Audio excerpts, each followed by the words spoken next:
Hey guys, it's Friday night here on the Pagan Perspective, and we are talking about nature and how it relates to our practice.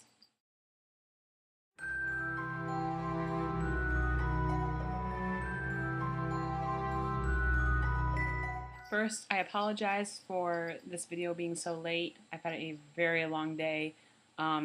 It started at 6 o'clock this morning, and it's not until 11 o'clock at night that I'm finally home. So you can imagine what I've had to go through today.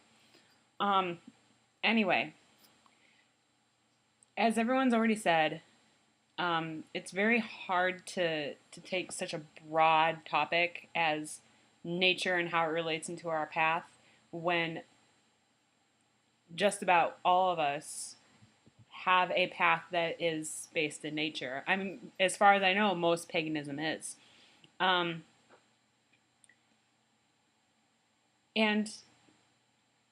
it's hard for me to say anything different from really what anyone else has said. And you may not like how short my video is going to be today, but I wanted to just kind of throw an idea out there at you guys that came to me yesterday, actually.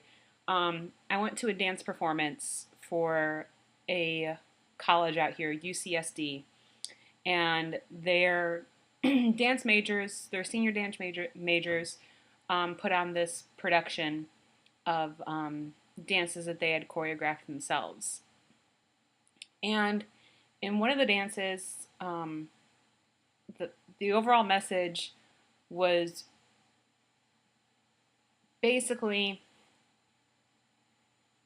who decides what beauty is.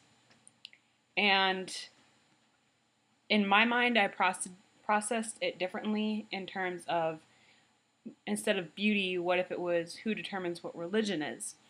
And I tried to relate that to my own practice.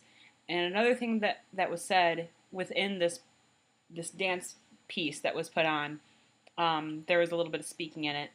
And one of the things a dancer said was, you distance yourself from things, people, objects, moments when you try to describe them. And rather than describe everything that we see, feel,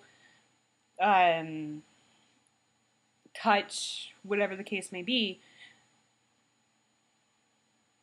we kind of lose that moment of really connecting with whatever it is that we're looking at. For example, if you look out on a sunset over the ocean and someone says to you, "Wow, that's really beautiful, isn't it?"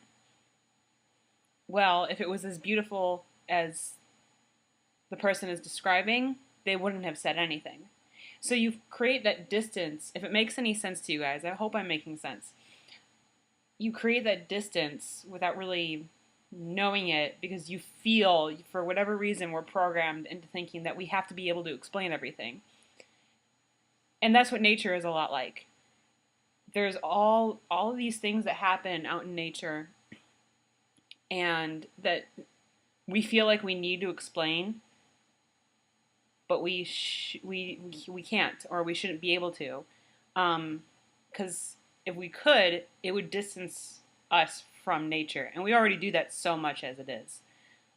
For example, I remember hearing one time that between when the earth was first created and now, the weight of the earth has not changed.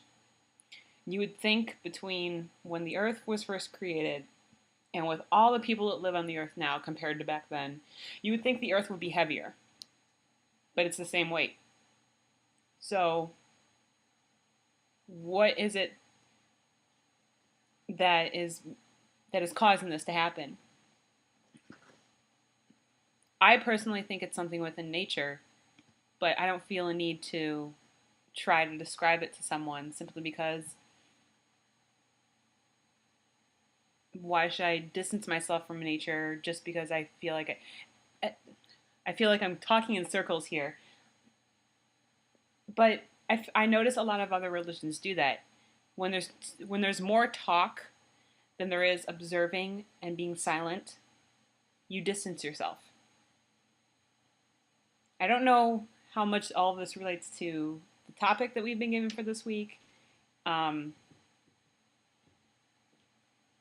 It was really hard to just kind of wrap my mind around such a broad topic. I hope you guys found something in my video, got something out of it.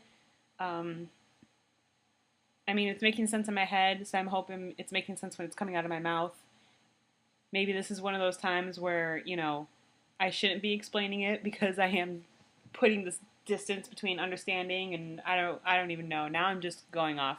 Okay, I'm going to end this video now. We're done. I'm tired. It's been a very long day. I don't think my mind's working quite straight, right, whatever. So, if anything, I hope you found a little bit of entertainment out of the video with me talking in circles. Have a great weekend, and I will see you guys next Thursday. Until then, bright and happy blessings.